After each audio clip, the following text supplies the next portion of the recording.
But perhaps the most common is that we will identify a country that has resources our corporations covet, like oil, and then arrange a huge loan to that country from the World Bank or one of its sister organizations. But the money never actually goes to the country. Instead, it goes to our big corporations to build infrastructure projects in that country, power plants, industrial parks, ports, things that benefit a few rich people in that country, in addition to our corporations, but really don't help the majority of the people at all. However, those people, the whole country is left holding a huge debt, and such a big debt they can't repay it, and that's part of the plan, that they can't repay it. And so at some point, we economic hitmen go back to them and say, listen, you owe us a lot of money, can't pay your debt, so sell your oil real cheap to our oil companies.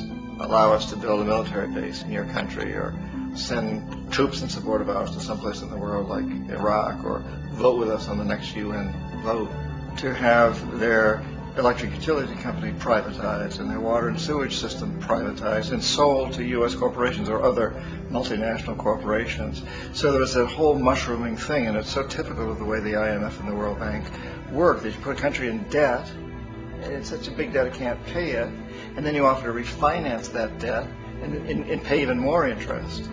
And you demand this quid pro quo, which you call a conditionality or good governance, which means basically that they've got to sell off their resources, including many of their social services, their utility companies, their school systems sometimes, their penal systems, their insurance systems, to foreign corporations. So it's a double, triple, quadruple whammy. Ecuador for many, many years had been ruled by pro-U.S. dictators, often relatively brutal. Then it was decided that they were going to have a truly democratic election. Jaime Roldos ran for office, and his main goal, he said, as president, would be to make sure that Ecuador's resources were used to help the people. And he won, overwhelming, by more votes than anybody had ever won anything in Ecuador. And he began to implement these policies to make sure that the profits from oil went to help the people. Well, we didn't like that in the United States.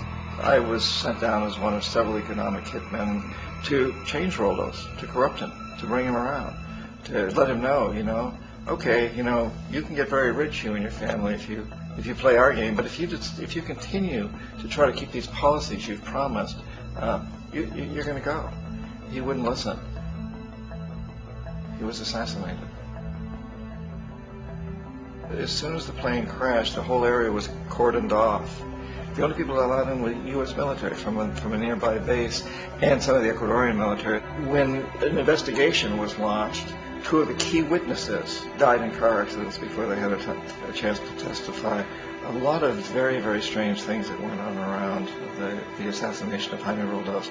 I, like most people who've really looked at this case, have absolutely no doubt that it was an assassination. And of course, in my position as an economic hitman, I was always expecting something to happen to Jaime, whether it be a coup or assassination, I wasn't sure, but that he would be taken down because he was not being corrupted. He would not allow himself to be corrupted the way we wanted to corrupt him. And in that way, we've really created an empire, but we've done it very, very subtly. It's clandestine. All the empires of the past were built on the military, and everybody knew they were building them. So that the British knew they were building them, the French, the Germans, the Romans, the Greeks. And they were proud of it, and they always had some excuse, like spreading civilization, spreading some religion, something like that. But they knew they were doing it. We don't. The majority of the people in the United States have no idea that we're living off the benefits of a clandestine empire, that today there's more slavery in the world than ever before. And in a way, our government is invisible a lot of the time, and its policies are carried out by our corporations on one level or another. And then again, the policies of the government are basically forged by the corporatocracy and then presented to the government. They become government policies. So it's an incredibly cozy relationship. This isn't a conspiracy theory type of thing. These people don't have to get together and plot to do things. They all basically work under one primary assumption, and that is that they must maximize profits regardless of the social and environmental costs.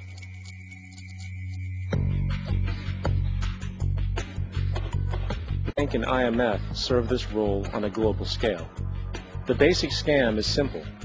Put a country in debt either by its own indiscretion or through corrupting the leader of that country. Then impose conditionalities or structural adjustment policies, often consisting of the following. Currency devaluation. When the value of a currency drops, so does everything valued in it. This makes indigenous resources available to predator countries at a fraction of their worth. Large funding cuts for social programs. These usually include education and healthcare, compromising the well-being and integrity of the society, leaving the public vulnerable to exploitation. Privatization of state-owned enterprises. This means that socially important systems can be purchased and regulated by foreign corporations for profit. In the late 1960s, the World Bank intervened in Ecuador with large loans. During the next 30 years, poverty grew from 50% to 70%. Under or unemployment grew from 15 to 70%. Public debt increased from 240 million to 16 billion, while the share of resources allocated to the poor went from 20% to 6%. In fact, by the year 2000, 50% of Ecuador's national budget had to be allocated for paying its debts. It is important to understand the World Bank is, in fact, a U.S. bank, supporting U.S. interests. For the United States holds veto power over decisions, as it is the largest provider of capital. And where did it get this money?